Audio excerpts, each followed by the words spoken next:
જય સ્વામિનારાયણ। આજે હું પાસ્તા બનાવી રહી છું। પાસ્તા તૈયાર લીધા છે, ઘઉંના છે।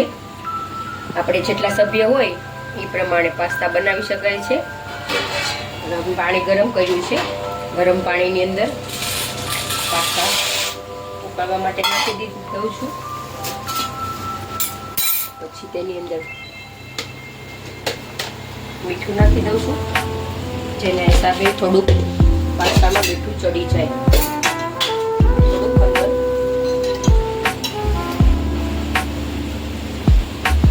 તેલ ઉમેરવાનું, એના હિસાબે પાસ્તા છોટા થઈ જાય, પડી જાય। આવી રીતે પાસ્તાને ગરમ પાણીની અંદર ઉકળવા દેવાના। જ્યાં સુધી ચડી જાય ત્યાં સુધી પાસ્તાને ઉકાળવાના। પછી હવે હું સલાડ બધું તૈયાર કરી રહી છું। તો આ રીતે આખા પાસ્તા ફૂલી જાય એટલે ગેસની ફ્લેમ બંધ કરી દેવાની। પછી પાસ્તા ચાળણીમાં બહાર કાઢી પાણી બહાર કાઢી નાખવાનું।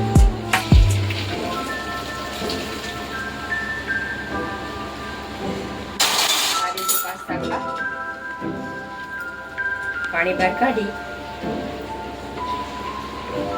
સાઈડમાં મૂકી હવે આપણે આની અંદર આદુ, એક મરચું લીધું છે મોટું, કોબીનો ભાગ થોડોક વધારે રાખું છું પ્રમાણ, પછી એનાથી થોડુંક ઓછું ગાજર અને એનાથી થોડુંક ઓછું કેપ્સિકમ। આ બધા સલાડ આપણે પાસ્તામાં નાખશું। તેલ મૂકી તેલ નહીં મૂકવાનું, ઓછું તેલ જોઈએ। પછી તેની અંદર આદુ નાખવાનું,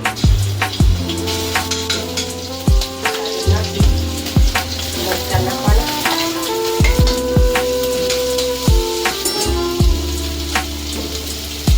મરચાં નાખી દઉં।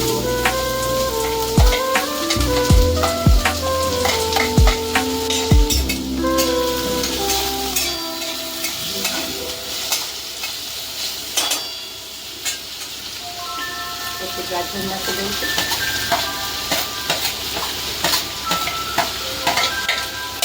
છેલ્લે કોબી નાખી દઉં છું।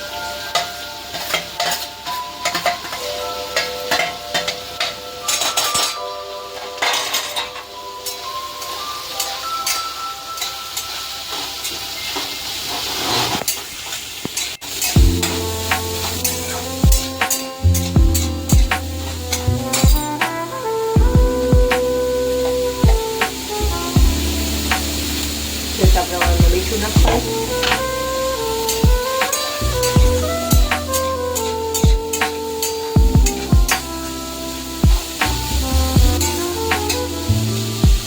ચડવા માટે એમને ડીપ ફાટી દેવાનું। સલાડ ચડી ગઈ છે। હવે એની અંદર પાસ્તા બાફેલા છે એ નાખી દેવાના।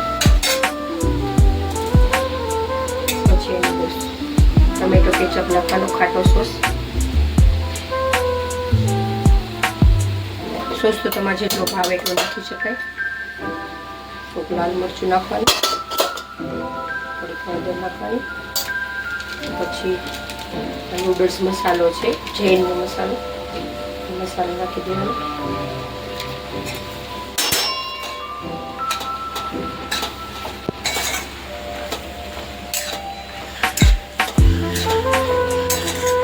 સોસ તમે જેટલો નાખો એટલો નાખી શકો, તમને ભાવે એ પ્રમાણે।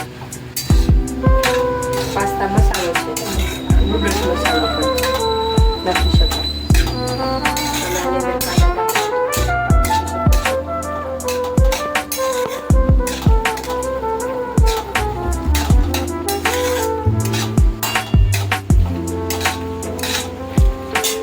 થોડુંક ઓછું લાગે છે મને, થોડુંક નાખું એનાથી એકદમ મસ્ત લાગે।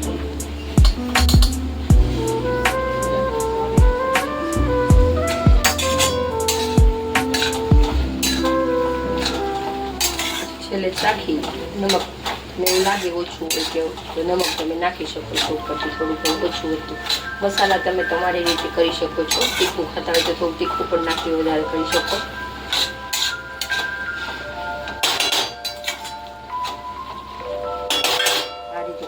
તૈયાર થઈ ગયા છે. મારી ચેનલને લાઈક કરો, સબસ્ક્રાઇબ કરો.